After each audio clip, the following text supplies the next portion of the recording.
Nothing on the whole butch thing, or?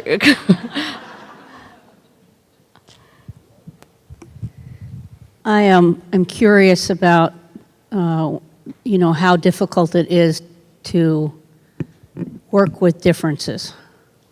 And it seems like we almost become the mirror of what the society is.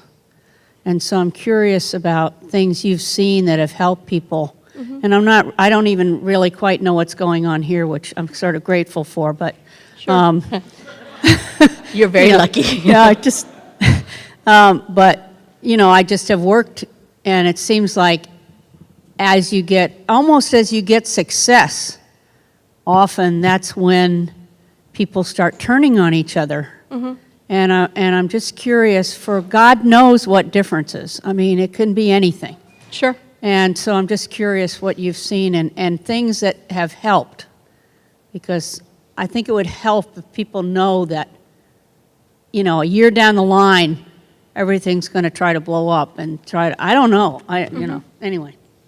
Well, I think one thing to remember is that shit happens, right? And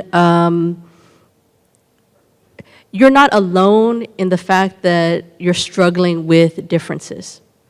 And I think sometimes just even knowing that other people are going through similar things is helpful.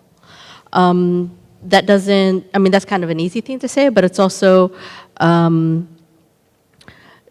it helps you not think like you're all alone in doing this work. And one thing that I really was hoping to share in my talk is that differences, I think in some ways, if you read like the history of, gay lesbian history, there's this narrative that these divisions divide us, it splits us, right? The lesbian feminists left the gay man. The people of color left, gay movements.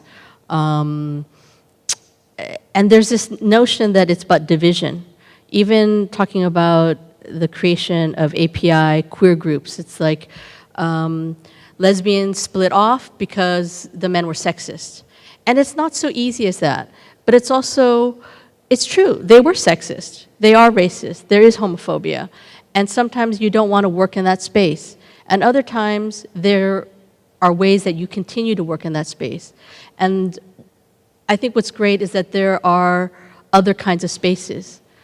You have people of color leaders who are queer, and they're working in non-racialized spaces, non-queer spaces, and they're able to bring up this difference because there's an opportunity to see that we're fighting for a greater good. And that greater good is about making change on an institutional, structural level. So it's not like this kind of like, an individual kind of thing. It's more about, okay, what can we do on a structural level? And I think, maybe others also have, I'm not the one with all the answers. I think other people here in the audience can, give examples of how do they actually work with difference, And if someone wants to speak to that, let's throw you a mic as well. But I also want to say that it's through those hard times and naming those differences, we can actually learn. Like when Salsa Soul Sisters, the Latina lesbians sort of brought up, we speak different languages. We can't always be in a space that English is always spoken. It allows us a chance to learn about others, and it allows us a chance to not speak for others, but to at least speak with. There was a time when, in the early 1990s, I was asked to join a group that was majority Asian American gay men who were fighting AIDS HIV. And through our working, we helped start like the first API AIDS HIV social service agency. And I was the first lesbian on their board. And I said, how come you guys didn't do any, lesbian work previous to my joining? And they said, well, it's because, we wanted to wait until, a lesbian could tell us what to do. And we wanted to wait until, Well, right, and I think it's kind of like this, sometimes you're not sure, right? And like, we could be waiting forever to do something if we're waiting for that person of that identity to come and do the work, right? And that's why we have to do the work, not like to speak for, but to just like pay attention to, there are no, lesbians here.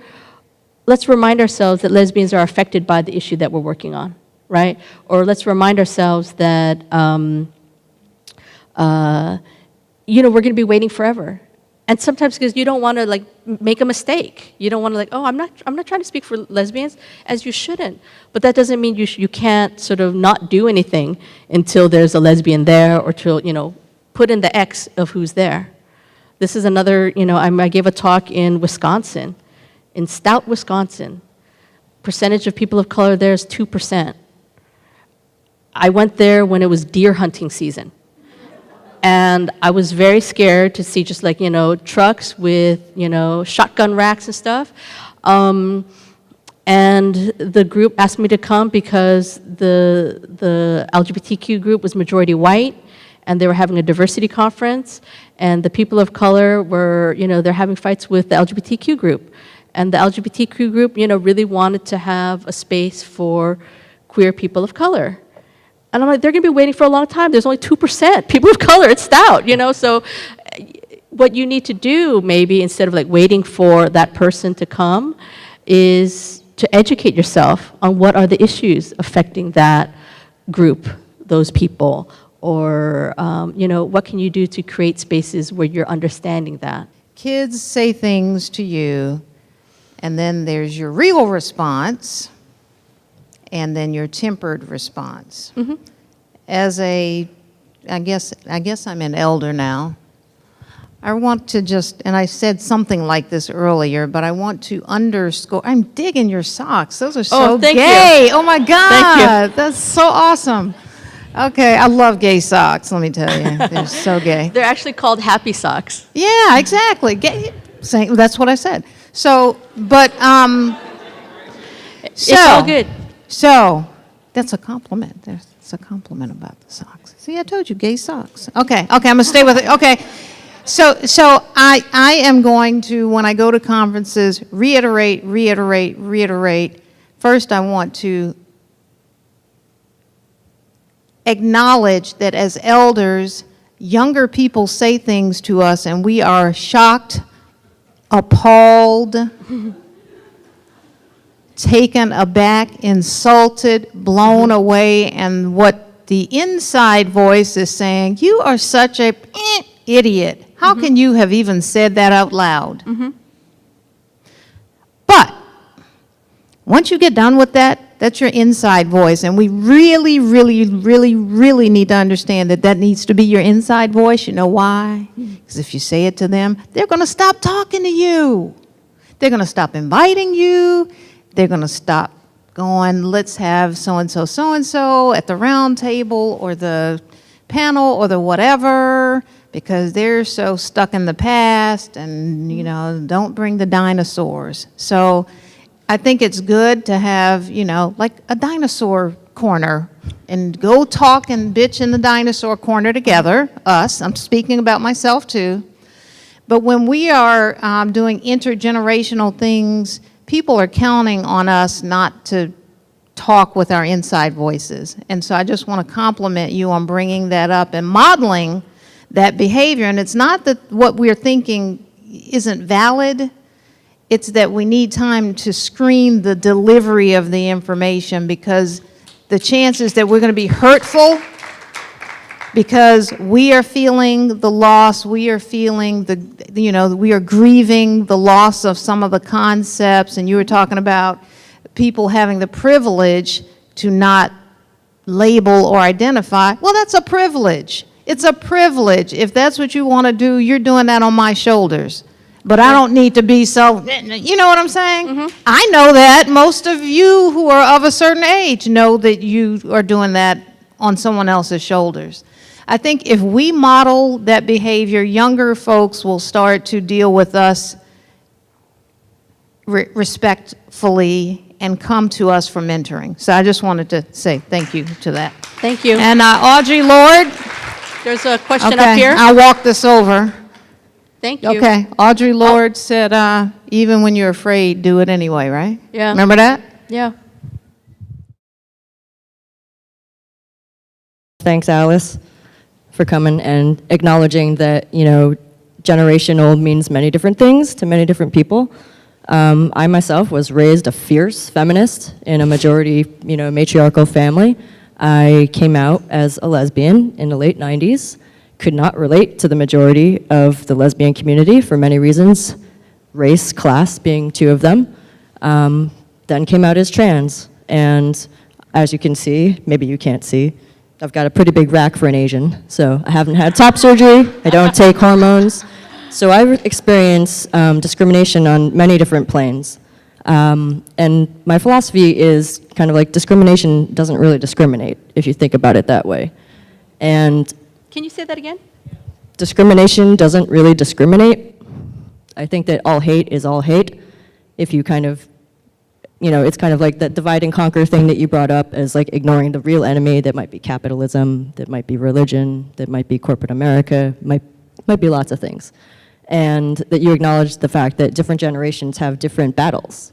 And that it's not necessarily, like when you say the younger generation always talks to us older generation like this, that's a generalization as well.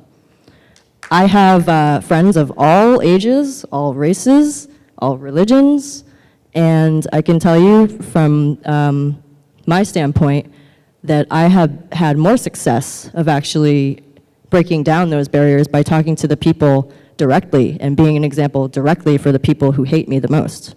For example, I flew down here, sat next to a gentleman who, by all appearances, would seem scary to our community, wearing nothing but camouflage, reading a gun catalog, and I started a conversation with him. And we wound up becoming friends. I've sat next to kids who were like, let's watch Fox News on the little touchscreen in front of you, and had their parents at the end of the conversation be like, wow, you're amazing, and know fully well that I'm not a Republican. So my question is, with that disparity between people who think young people think this, or young people who think old people think, and I'm sorry, I don't mean to use the word old, older people think this, how do you break down that generalization? Because that's one in itself that kind of prevents us from even talking, because we automatically assume you have no idea where I'm coming from. With this modern day and age, where I came out in the 90s, a very kind of in-between time between the 70s and now, where internet, I remember life before the internet, and I remember it after it. How would you suggest that the younger generation that has grown up with a very public discriminating standpoint in the law, granted, I had examples of gay people, queer people, transgendered people in real life, but none in the media. Whereas, but I also didn't grow up being told I couldn't get married. I might have been in a subterranean kind of a gay community where, we were off the map in many ways, and where, pride was about visibility and it wasn't about a party. How do you suggest that the younger generation that have these tools like the internet, YouTube, whatever, Logo TV, how can we use that in order to not only say our fight is different, and I like that you also said that the fight is progression, like it's gonna change as people change. What do you suggest that the younger generation do to extend the hand and make the conversations between the previous generation not be so much, you're disrespecting what we did, we don't understand what you do? What do you suggest? I think you had the answer when you just said earlier you sat next to a man who was reading the gun magazine, and you started a conversation with them. I mean, I think exactly what you just said, which was interaction with somebody, like start up a conversation with someone who you think is different, or you might find actually you are different, even though you might have thought, oh, I'm going to vibe with this person who, looks similarly to me and, likes comic books like me, and but then, oops, they said something that is, a trigger for you. I mean, I really do think that there is no one thing about, oh, younger folk need to do this, older folk need to do that. I had one friend who just said, older folks need to get out of the way, younger folks need to learn from the older folks, right? And she kind of said that in kind of a generalizing term, and I'm an older folk now, right? And I was talking to Dilo, and Dilo said, Alice, you as an elder. And I'm like, really? I'm an elder already? And we kind of talked about, maybe there's just generations and gradations of that, because it's not about being young or old. It's about the experience that we have, right? So you could have like such great experience organizing community work, et cetera, and you could teach me something because you have so much knowledge and skills about that.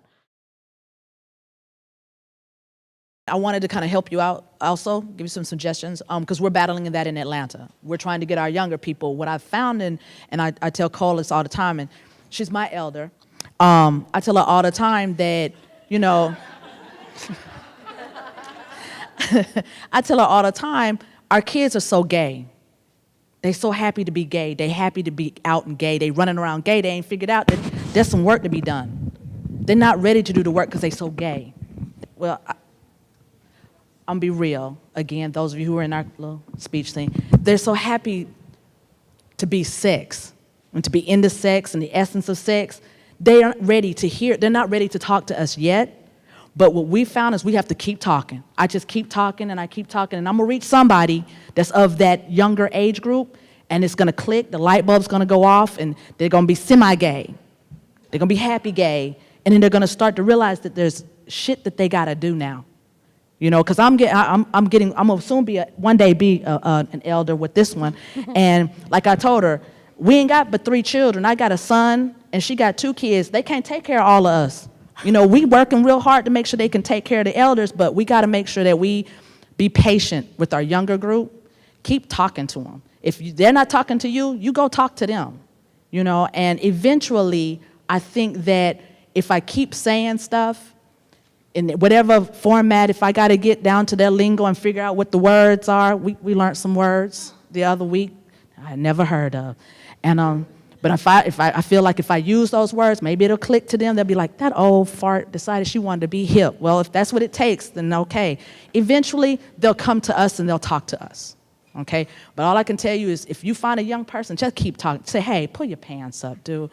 Come on, sit down and have, do you drink tea, coffee, want a soda?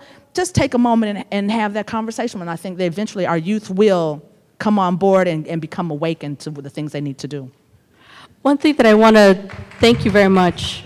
One thing that I also want to know that it's not a one-way street, older teaching younger. I think it's more about like a multi-lane highway. I am learning from people, whatever their age is, whatever their identity, personality, etc. So it's not about like, just one way. I'm never just kind of one way. I'm all about multiple ways. Kind of some similar stuff. Like I'm 63 years old. I was born a butch. I've been a butch my whole life. I'm going to die a butch, and I'm going to try to live to be 100, okay? And I've been in the movement for 40 years, okay? Multiple facets of the movement. I think struggle is a good thing.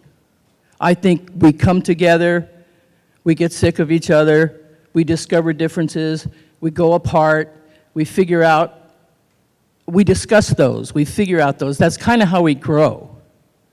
And I think coming back together is part of that.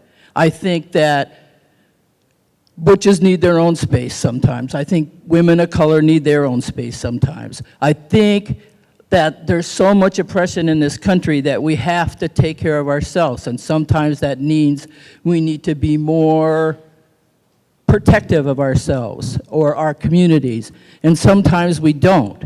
But the thing is that separation is never the end, because we are a community, and that whatever differences there are surmountable, we can work through them, and that's part of struggle, and that's what makes us stronger. Wow, so much richness here. I do kind of want to piggyback on what you're saying, but to really nail home, I probably straddle the middle age-wise. I'm hoping to enter my cougardom soon. Not quite there yet, probably. But we have so much. I am humbled by how much I have to learn and how much I think we have to learn by younger folks. I feel like younger folks get things that those of us who are older have been struggling with for years, like intersectionality. The whole concept of intersectionality, I feel like the younger generation is coming forward, grasping that in ways that we have not been able to for years, and really being able to talk about how we wear multiple oppressions, multiple privileges, all at the same time. Talk about how complicated that is, really pick that apart, and it's amazing and humbling. And the most incredible, kind of challenging thing I have read in the past 10 years came across my email a couple of weeks ago from a student that I had 2 years ago, somebody who clearly is younger than me and who I was in a position of teaching. And I learned more from reading this probably 20-page article that she was writing about multiple things, but I learned more from that than I've learned from anything anybody my age or older has written in years. And so I just want to remind us, I think it's hard. I don't like to kind of pit us in this older generation versus younger generation thing. I think there's a lot to be learned from both. And so I just want to say that I have huge praise for what I see youth and younger folks bringing to the table. And I just want to remind folks that sometimes it's the older folks who say things that are really kind of terrifying and problematic, especially when it comes, I think, a lot of times to race and class issues. So that can go both ways, and the learning can go both ways. And I just want to step on that. And I don't think that separatist spaces are out of style at all. The Femmes of Color Symposium is happening here this weekend, and it's definitely an event that exists for people who identify in a very specific ways. It is open to femmes of color, and they are here, and it is awesome and amazing. Affinity groups are very common right now, where people are meeting and having amazing discussions across ways that they're the same. But I also think that when it comes to huge, large events that we kind of have the privilege of building and having in this community, the more people we invite to the table, the more voices are heard, the more allyships are able to be forged, the more we're able to see each other's both differences and the ways we're the same in each other's eyes. And so I mean, hey, when I'm in queer, fat femme space, it's amazing and sacred and wonderful, and I love it. And I'm so thankful that places like this exist, and places like the Femme Conference exist that have a larger kind of vision of anybody is welcome in this space if you're invested in talking about these issues. And I would push for us to always create inclusive spaces as much as possible, because it's the only way we're going to create change, really. Hey y'all, it's great to see everybody. I just wanted to say that just a real deep appreciation for Butch Voices and the board. This is the first time at any national queer conference that there's actually been a track specifically designed, facilitated, and led by people under 21. And there are actually folks under 21 in the room today, and we're talking as though they aren't, and all day they've just been kind of taking everything in, and there's gonna be a lot more of them tomorrow and Sunday.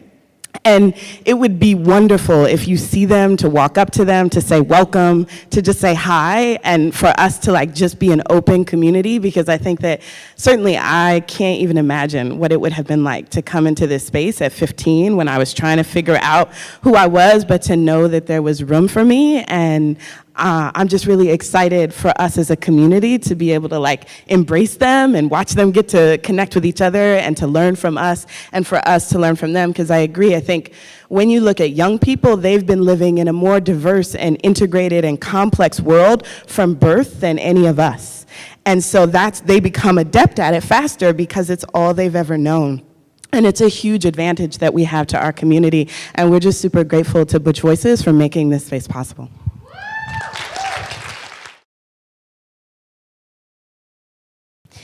I'm Kat, and I just wanted to say on what you were saying, I'm sorry, I don't remember your name, but I really strongly agree with what you said.